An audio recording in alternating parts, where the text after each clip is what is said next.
o Moraes, por picuinha, por vingança ou por sadismo, está botando em risco a vida de alguém que está custodiado por ele, pelo Estado. O Moraes quer o quê? Quer matar o Felipe Martins?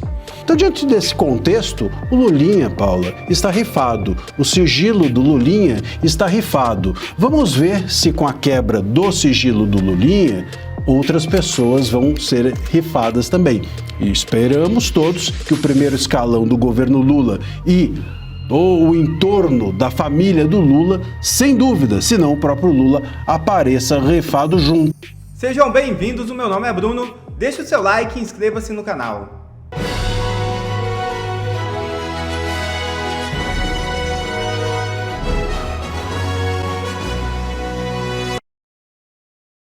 Moraes manda transferir Felipe Martins de volta para a prisão em Ponta Grossa. É isso mesmo.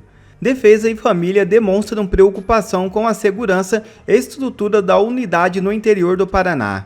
O ministro Alexandre de Moraes determinou o retorno do ex-assessor presidencial Felipe Martins para a cadeia de Ponta Grossa, cidade onde este residia ao ser preso. Atualmente, Martins está no Centro Médico Penal, na região metropolitana de Curitiba. O retorno ao local no interior do estado preocupa a defesa e familiares do ex-assessor, que temem a falta de segurança na unidade.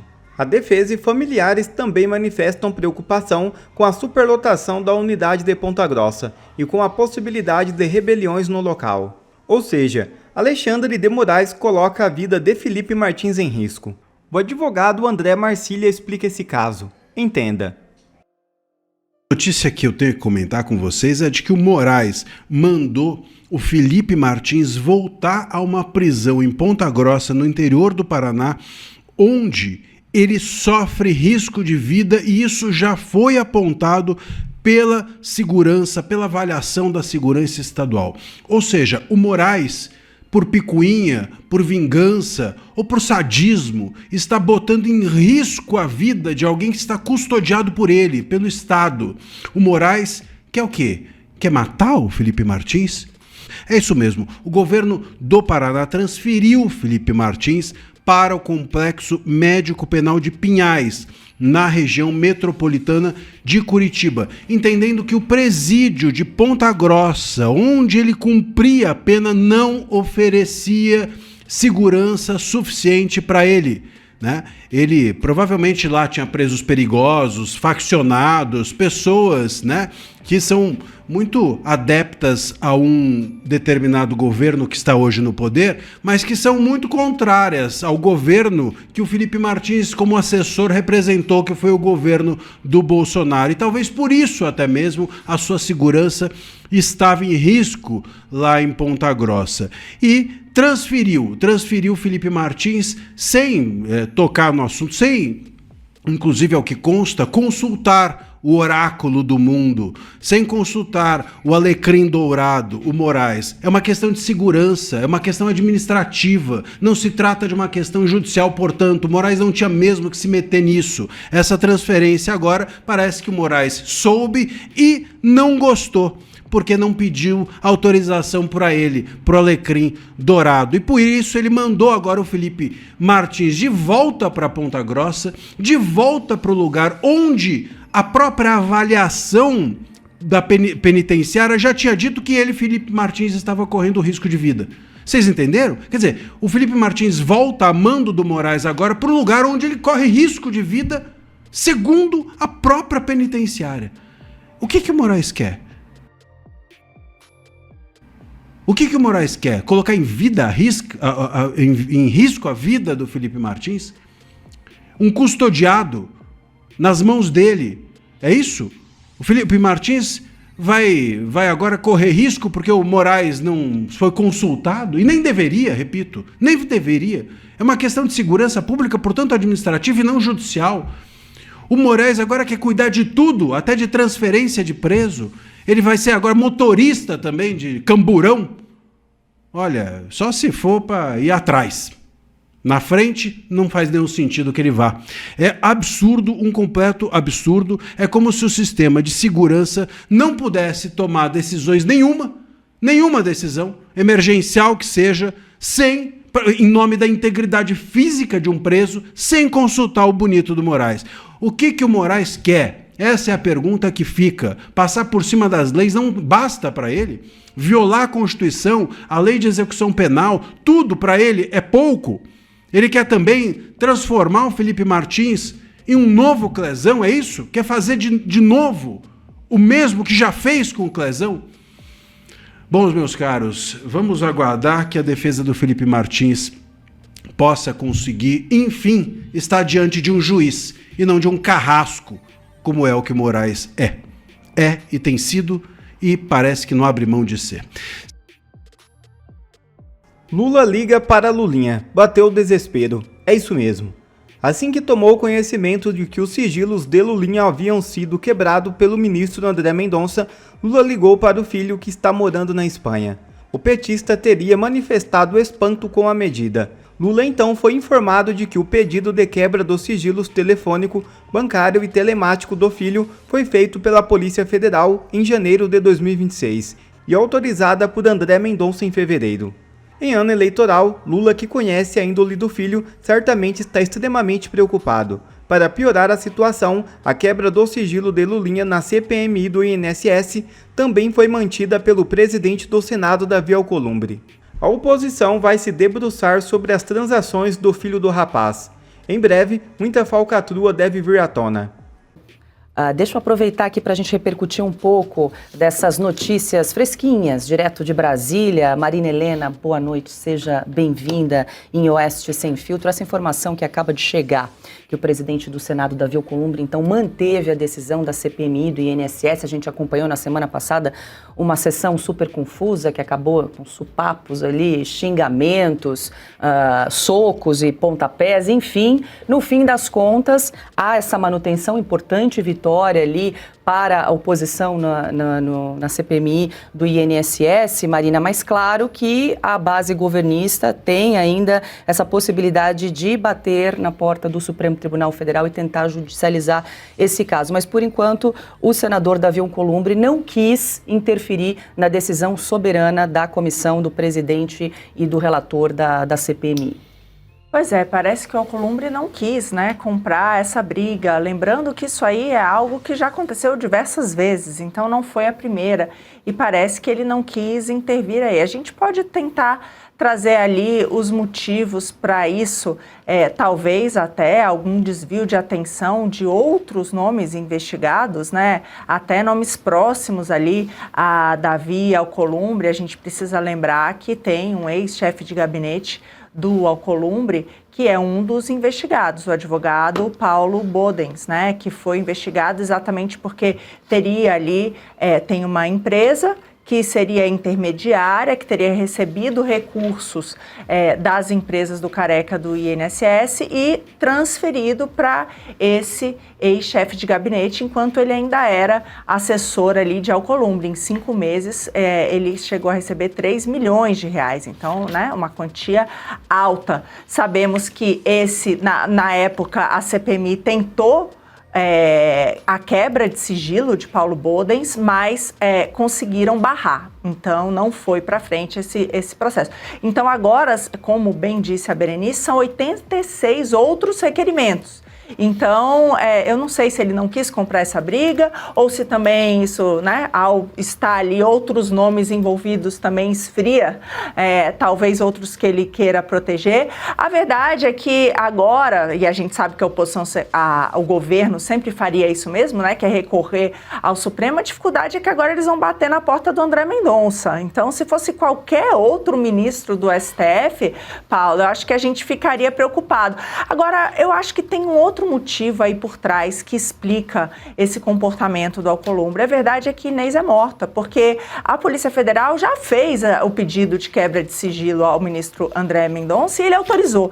Então, hoje, essas informações já foram, vamos dizer assim, a Polícia Federal já está em posse dessas informações, nós não sabemos ainda. A novidade agora é se será permitido que isso seja compartilhado com a CPMI.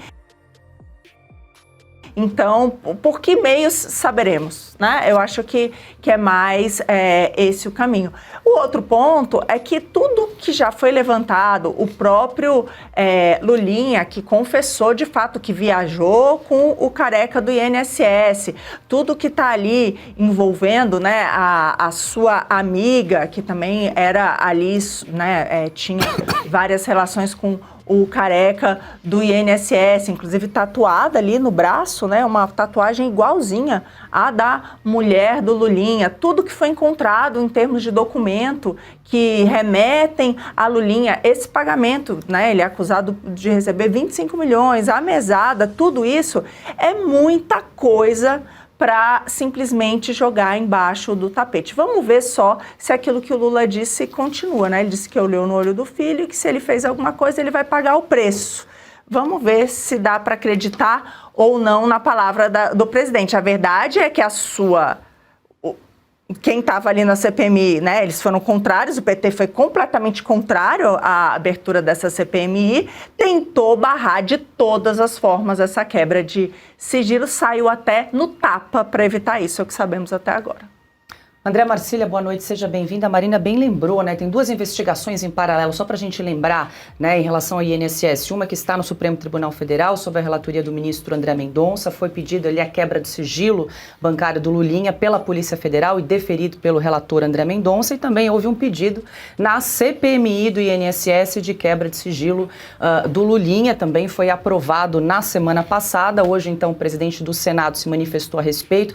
A Berenice até nos trouxe ali que, em relação ao regimento, ele não teria essa prerrogativa de anular uma decisão da comissão parlamentar de inquérito, mas claro que a gente, no Brasil de hoje, a gente tem que estar sempre muito alerta, né, Marcília? E uma outra coisa em relação à prorrogação.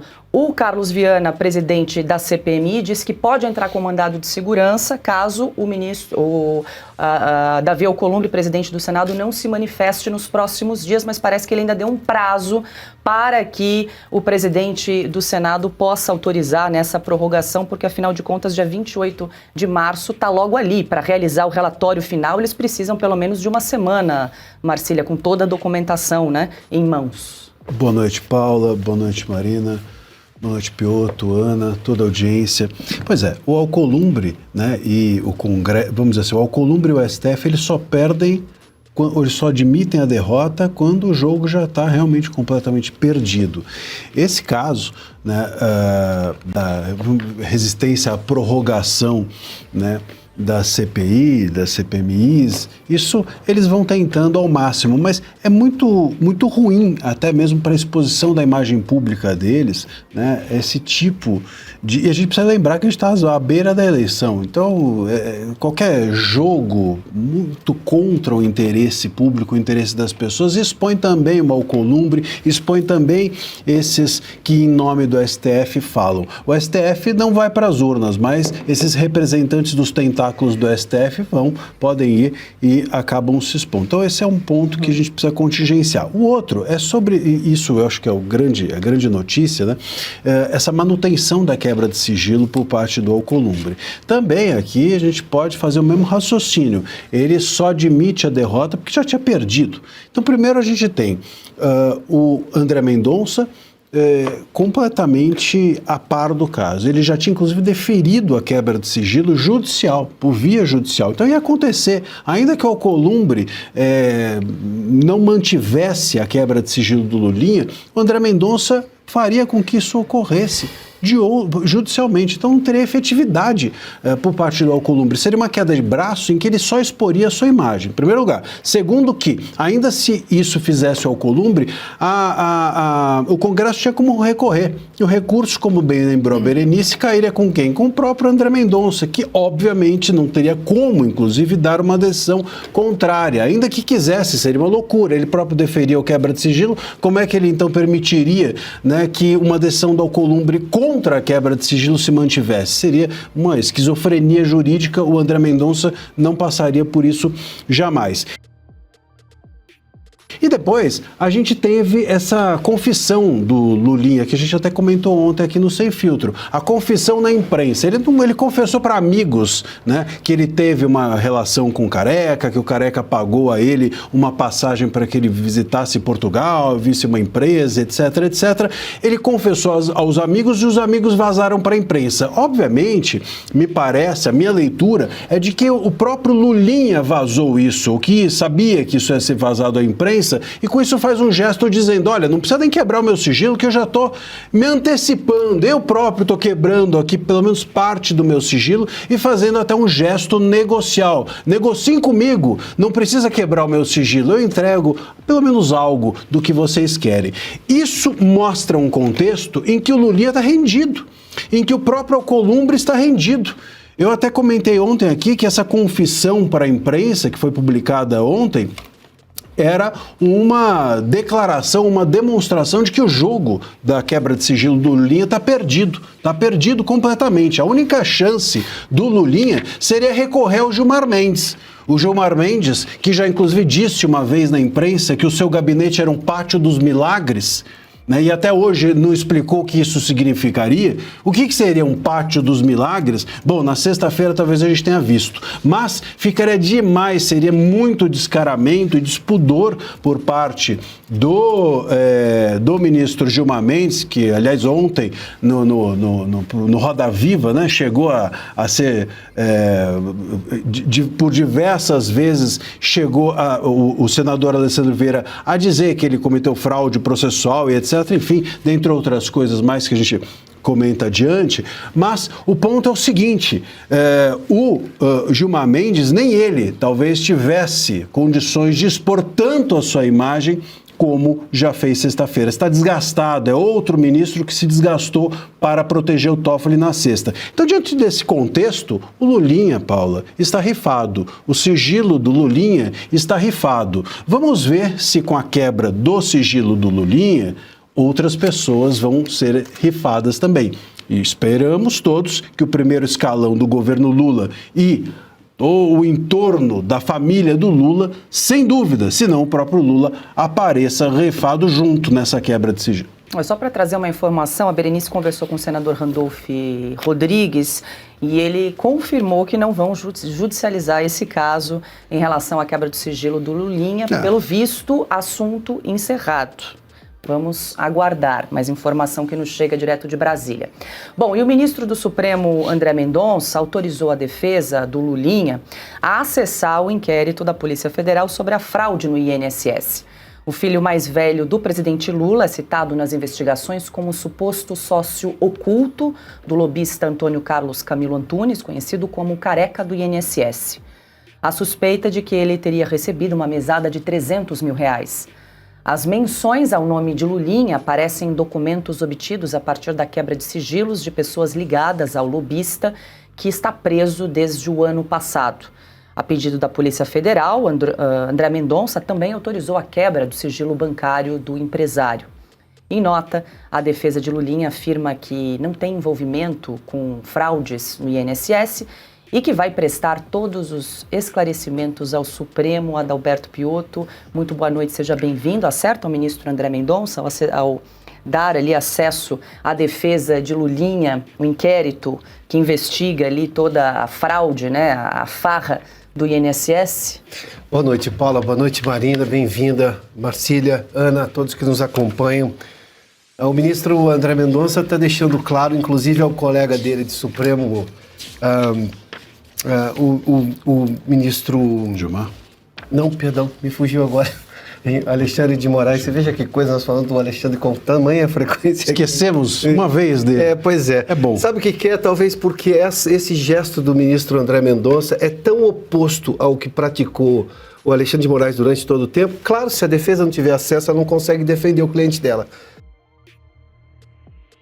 Há momentos do processo em que o juiz pode segurar uma informação na investigação, que ainda está em sigilo, tudo bem, mas isso não pode perdurar para sempre. Então, nós estamos vendo aqui o oposto do que praticava o Alexandre de Moraes.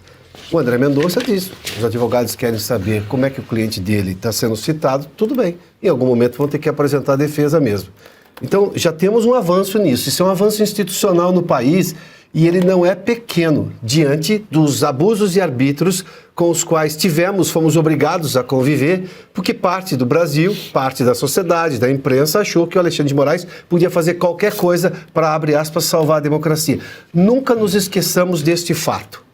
Este país estava vivendo um estado de exceção pelo gabinete do ministro Alexandre de Moraes. Esse é um fato. Não está mais vivendo por uma defesa, por um juízo técnico do gabinete do ministro André Mendonça. Inclusive, nós estamos falando agora do Lulinha, o filho do presidente, cujos advogados terão acesso ao processo para se manifestarem posteriormente. Isso chama-se democracia, direito à ampla defesa, ou seja, devido processo legal. No mais, só para pegar um gancho do assunto anterior, que ninguém também duvide, porque as pessoas sabem o que aconteceu. Houve roubo de aposentados. E os sindicatos descontaram, sobretudo, muita coisa de aposentados durante, sobretudo, os 2 primeiros anos do governo Lula, quando o crescimento foi exponencial. E esses sindicatos e entidades eram todas muito próximas, ou quase todas muito próximas ao lulopetismo, ou seja, à esquerda, ao PT. Tradicionalmente eram próximas. O PT e o governo nunca quiseram essa investigação da CPMI e do INSS. Tanto que votaram contra lá e tentaram agora barrar, inclusive, a quebra de sigilo do Lulinha. O Randolph Rodrigues, o senador, dizer que não vai judicializar é porque sabe que perdeu o privilégio que tinha com o ministro amigo no Supremo Tribunal Federal. Não é nenhuma benesse por parte dele. E Alcolumbre perdeu essa. Porque se ele tivesse, e se ele visse alguma chance de continuar com isso, levando-se em conta o histórico do Alcolumbre, ele teria continuado. Como ele percebeu que, digamos, o cerco se fechou, então ele disse assim, não vou anular o resultado da sessão da CPMI, que quebrou o sigilo de muita gente, entre as quais o filho do presidente Lula. Ou seja, tem ventos novos no país. E são bem melhores dos que os quais a gente estava, digamos, sendo vítimas até outro dia.